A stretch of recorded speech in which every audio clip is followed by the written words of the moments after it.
கொடிய நோய்களிலிருந்து விடுதலைக்காக புனித ஆரோக்கிய நாதரிடம் வல்லமையான ஜெபம். தந்தை, மகன், தூய ஆவியின் பெயராலே ஆமீன். இரக்கமே உருவான இறைவா, உமது பேரன்பையும் வல்லமையையும் புனித ஆரோக்கிய நாதரின் வழியாக உலகிற்கு வெளிப்படுத்தியதற்காக உம்மை போற்றுகிறோம். புனித ஆரோக்கிய நாதரே, நீர் உலக இன்பங்களை துறந்து சிலுவையை ஏந்தி நோயுற்றவர்களின் கண்ணீரை துடைக்க உமது வாழ்வையே அர்ப்பணித்தீர். பிளேக் போன்ற கொடிய நோய்களால் மக்கள் மடிந்த போது அஞ்சாமல் அவர்களுக்கு பணிவிடை செய்து உமது புனித கரங்களால் அவர்களை தொட்டு இறைவனின் அற்புத சுகத்தை அளித்தீர். இன்று பல்வேறு கொடிய நோய்களாலும் தீராத பிணிகளாலும் மனவேதனையாலும் வாடும் நாங்கள் உம்மை நோக்கி மன்றாடுகிறோம். உமது பரிந்துரை எப்போதுமே வீண் போகாது என்பதை அறிந்து முழு நம்பிக்கையோடு உம்மிடம் வருகின்றோம்.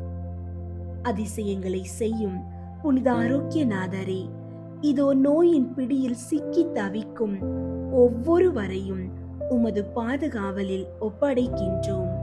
நோயாளிகளின் பெயரை இங்கு நினைவு கூறவும், உங்களுடைய நோய்களை ஒப்பு கொடுத்து ஜெபிக்கவும், மருத்துவர்களால் கைவிடப்பட்ட நிலையில் இருப்பவர்களுக்கும் தீர்க்க முடியாத நோய்களால் அவதிப்படுபவர்களுக்கும் நீர் ஒரு பெரிய நம்பிக்கையாக இருப்பீராக.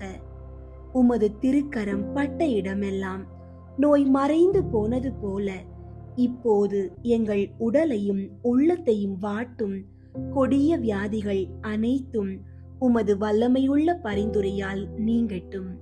நரம்புகள், எலும்புகள், செல்கள் மற்றும் இரத்த நாளங்கள் என உடலின் ஒவ்வொரு பாகத்திலும் இறைவனின் குணமாக்கும் வல்லமை பாயட்டும்.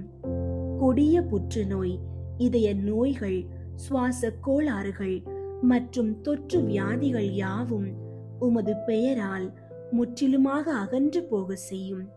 பரிசுத்தமான ஆரோக்கிய நாதரே, நீர் காட்டில் தனிமையில் நோயுற்றிருந்த போது ஒரு நாய் வழியாக உமக்கு உணவளித்து காத்த அதே இறைவன் இன்று எங்கள் தேவைகளையும் அறிவார்.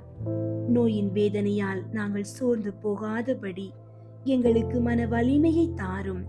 கேளுங்கள், கொடுக்கப்படும் என்ற ஆண்டவரின் வாக்குறுதியை எங்களுக்கு பெற்று தாரும்.